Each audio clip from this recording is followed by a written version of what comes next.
Adigun Olushola is a young man who believes in change from within. He's a content creator, copywriter, singer, creative designer, and a prolific spoken word poet for over 5 years on stage. He has performed his stories based on poetry on live platforms all around Nigeria and beyond. He has an EP to his name and a number of videos. With his works distributed around the globe, he's known to address social problems from the place of blame. Who is to blame?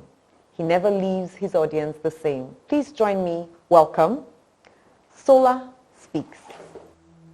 So my dad once reported to my pastor, this boy is a bastard. Now he was not surprised because, of course, he knew the son of whom I was.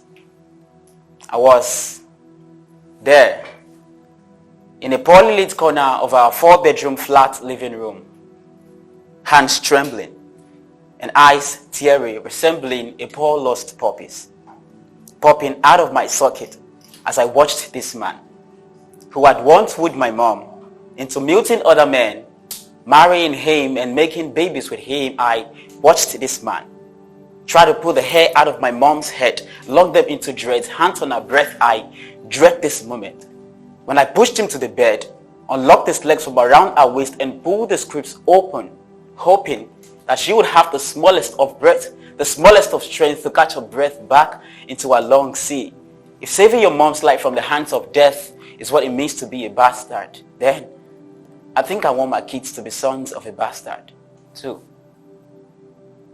2 weeks earlier, 16th of September 2017, I turned 18.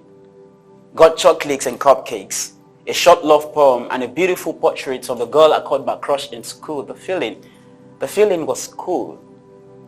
But that night, I didn't want to close my eyes to sleep because deep within I was scared of waking up into the first day of being a man. I was scared of turning 18.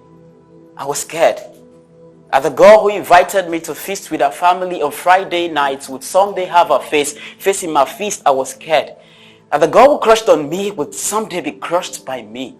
Leaning on crutches rather than leaning on me, I was scared.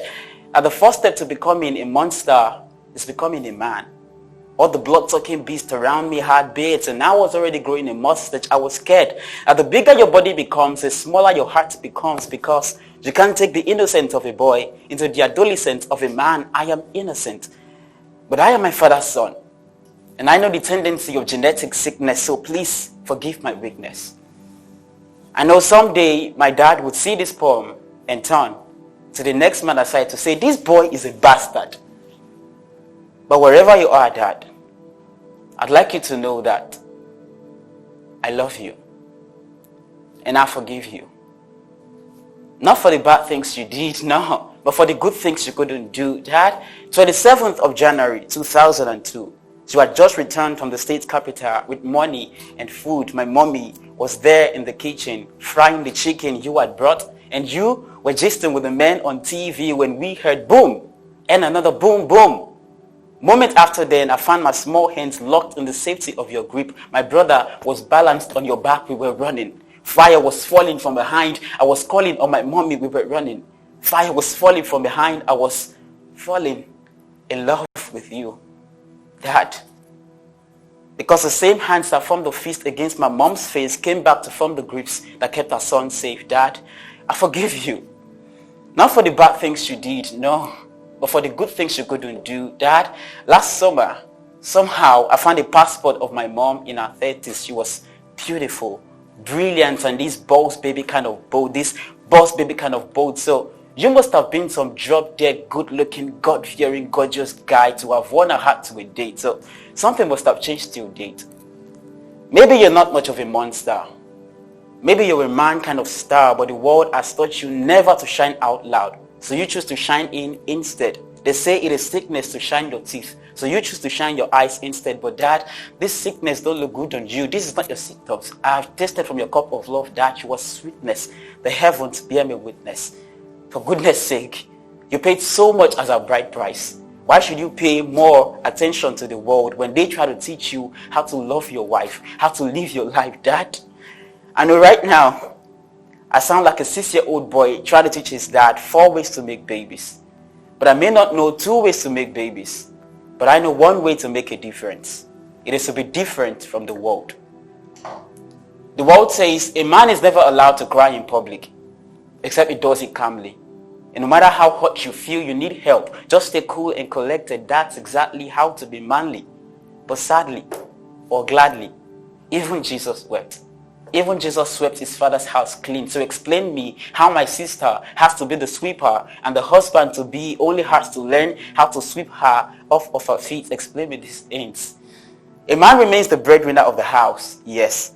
But how does the woman owning the bakery make him a loser? I don't get these things. I almost forgot. Last Sunday, my dad backed my baby sis to church and the word went like, maybe he's caring, but if he dares to it next Sunday, the world begins a staring. From the man on the ceiling to the woman on the steering, and it's scary. How a man is allowed to carry the whole world on his shoulders and they call him strong. But when he chooses to carry his own little daughter, they call him wrong or weak or soft. But we need more soft places to use our strength in carrying our daughters, in feeding our sons, in wiping our tears. I am tired of cuts and tears, tired of wiping my mom's tears and blood like the woman with the issue of blood. I'll leave you with this word. If we do not allow our boys shed tears when they need be, they would grow into blood-sucking beasts, shedding blood. Believe me. I know someday my dad would see this poem and turn to the next man aside to say, this boy